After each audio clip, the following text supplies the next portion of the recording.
asalaamaaleykum mbokk yi déglu dal leen ak jàmm tey jii ci assemblée nationale dinañu fa yóbbu projet de loi bi nga xam ne dafay gën a diisal daan ñuy teg ci ndodd ñi nga xam ne dañu leen di tuumaal ne dañuy nekk ay góor jigéen wala boog ñuy àndandoo di def lépp loo xam ne dañu koy tere ñu tuddee ko acte contre nature colikaay bii di Sud Quotidien di ñu xamal ne joriñ gii di Yacine Fall moom moo ko nar a défendre foofu nga xam ne kon moom mooy ca assemblée nationale suñu naataango yi di ñu xamal ne projet de loi boobu ñu ngi koy daal di yóbbu fa li nga xam ne moom mooy ca assemblée nationale boobu fekk na nag ne coowal góor jigéen daal di ne kur fi nga xam ne moom mooy ci biir réew mi rax ci dolli ñu ci yokk sax ne ñooñu dañuy faral nag di wàlle feebar bi nga xam ne moom mooy VIH sida suñu naataango yi du ñëwaat ci texte bu bees bi nga xam ne kon moom la ñu nar a wantey député yi lan moo ci bees ak tamit lan lañ ci dëxëñ wante suñu naataango yi tamit gis nañu ne am na ay mbir yu bëri yoo xam ne ay rëq-rëq yu nekk ci biir projet de loi boobu te nag ñu am yaakaar ne tey jii ñi nga xam ne ñoom ñooy député yi dinañ ko daal di soppi laata nag ñu koy daal di voté autolikaay bii di Walf Quotidien moom moo ñuy yëgal ne joriñ gu njëkk gi di Ousmane Sonko moom fu mu nekk ni nag taxaw na tem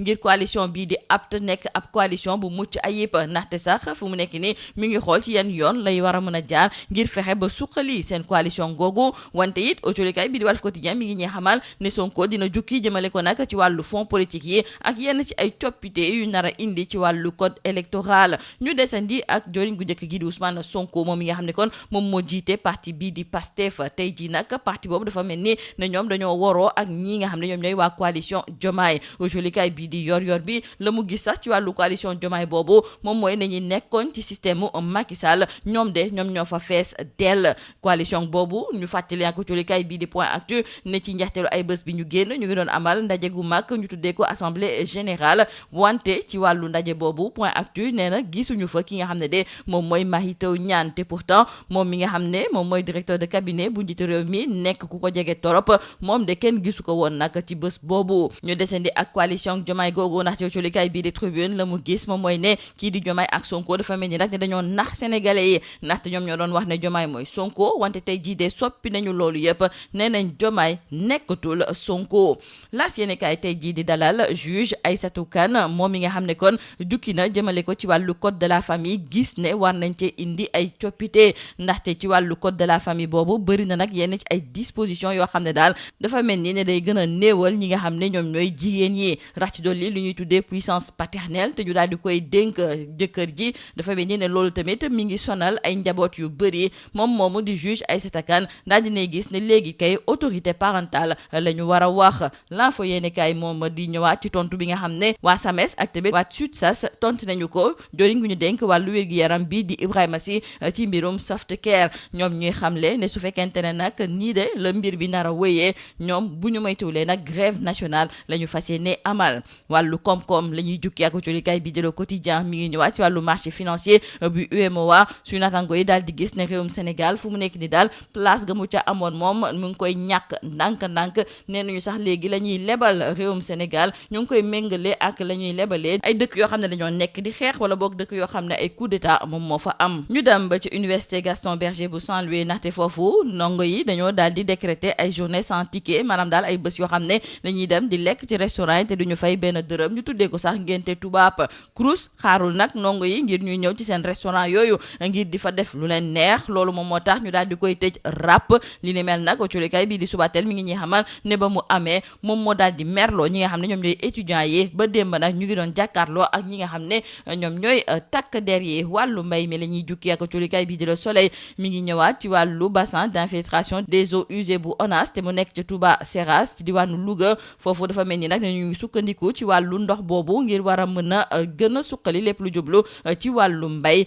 loolu la ñu colikaay bii di Le Soleil di xamal ba léegi ci wàllu mbay mi rawatina nag ci wàllu campagne jënd ak jaayum gerte gi kii di directeur général bu Sonacos moom ma ngay xamle ne def nañ ci nag tànk jéego yu rëy enquête yéene kaay du ñu xamal ne ba ñu waxee loolu nag boobu fekk na ne am na ñeneen ñu gis nag ne ba léegi bëri na gerte goo xam ne daal mënuñu kaa jaay Sonacos it mënu kaa jënd Azoura Fall autorikaay bii di Rewmi Quotidien moo ñu xamal ne moom de benn accident la amaloon fa li nga xam ne moom mooy ca Médina ci noonu sax la ñu ko daal di tegee loxo ba tey ji sax dinañu ko yóbbu ci kanamu procureur suñu naataango yi di gis nag ne Azoura ba muy dawal de amul woon permis rax ci doole nag dugguleet ñuy nemmeeku muy def naka sudul noonu loolu sax moom moo tax ba suñu naataango yi ñoom la ñu gëm moom mooy ne yóbbu ko ngir ñu daal di koy faj ci wàllu xel loolu de moom moo gën ñu koy tëj ci biir kaso jeexale ko colikaay bi di Libération libération ma ngay ñëwaat ci division des investigations criminelles mi nga xam ne fu mu nekk ni nag ñu ngi topp ay nit yoo xam ne dañoo yore ñaari tur yi te nee nañu nag ñu ngi nekk ci diwaanu Dakar Thiès ak tamit Kaolack ñu am sax ñenn ñoo xam ne ña nga fële nga xam ne moom mooy ca Gambie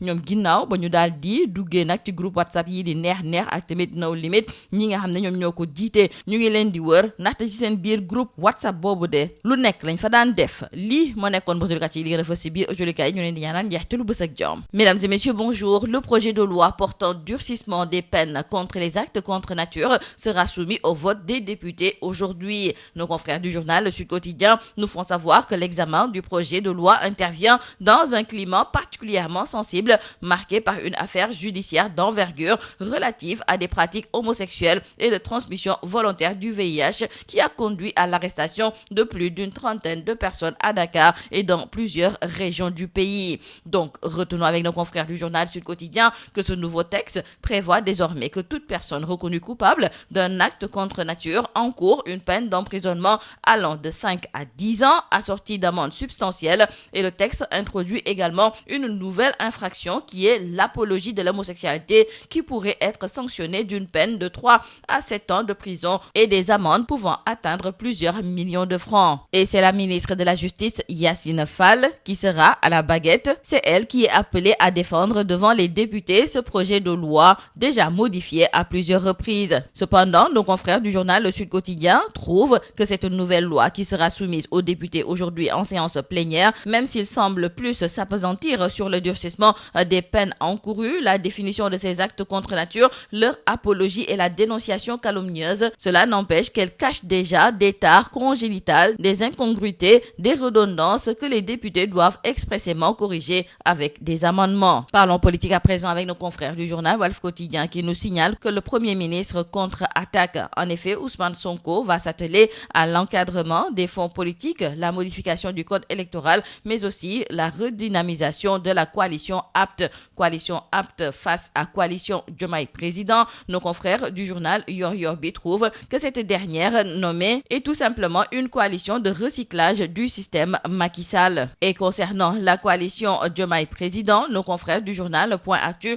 pointent aujourd'hui l'absence intrigante de Mary Teuw Niane. Pourtant, proche collaborateur du chef de l'État, le professeur Mary Teuw Niane, directeur de cabinet du président de la République, a brillé de par son absence lors de l'Assemblée générale de la coalition Diomaye. Et dans le journal Tribune, nos confrères nous parlent de ce climat devenu délétère au sommet de l'État entre le président et le Premier ministre. Cette dualité Diomaye-Sonko, nos confrères du journal Tribune trouvent que c'est une grande comédie. Nos confrères nous parlent même d'une mise en scène qui a détourné les attentions des Sénégalais sur les préoccupations. Sonko, qui s'éloigne donc des priorités des Sénégalais, est la plus grande déception et sans conteste le slogan « Sonko n'est plus Diomaye ». Dans le quotidien LAS, c'est la juge Aïssatou Kanté qui déchire le code de la famille. Selon cette dernière, ce code regroupe en son sein des dispositions discriminatoires et la puissance paternelle est en train de créer des dégâts terribles au sein des familles. Selon elle, l'ère est maintenant à l'autorité parentale. Dans le journal L'Info, nos confrères nous servent la riposte massive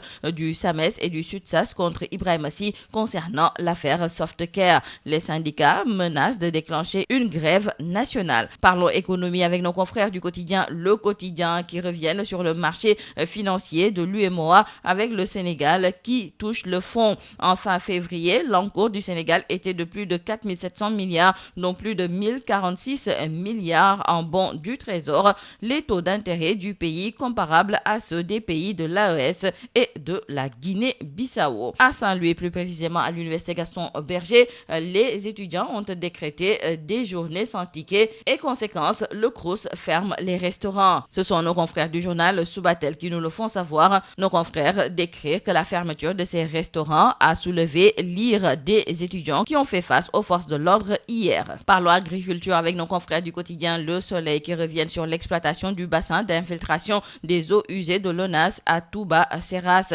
Quand l'assainissement irrigue l'agriculture, titrent nos confrères. Et pour ce qui est de la campagne de commercialisation de l'arachide, nos confrères du journal Enquête nous parlent de ce record donc au niveau de la Sonacos. Nos confrères nous signalent que le directeur général de la Sonacos se réjouit d'une collecte record, mais au même moment, des sources annoncent des déficits records. Dans le journal Rewmi Quotidien, nos confrères nous font savoir qu'Azoura Fall, auteur d'un accident à la Médina, sera présenté aujourd'hui au procureur. Cependant, nos confrères de Rewmi Quotidien trouvent qu'il faudra plutôt privilégier l'internement médical plutôt que la prison. Et nous terminons par nos confrères du journal Libération qui reviennent donc sur ce coup de filet de la DIC pour des faits d'association de malfaiteurs, actes contre nature, chantage à caractère sexuel avec les ramifications d'une sale affaire. Nos confrères nous font savoir que la DIC est sur les traces de réseaux structurés d'homosexuels actifs à Dakar, Thiès et Kaolack avec des antennes en Gambie où a été localisé l'administrateur des groupes Ner et No Limit.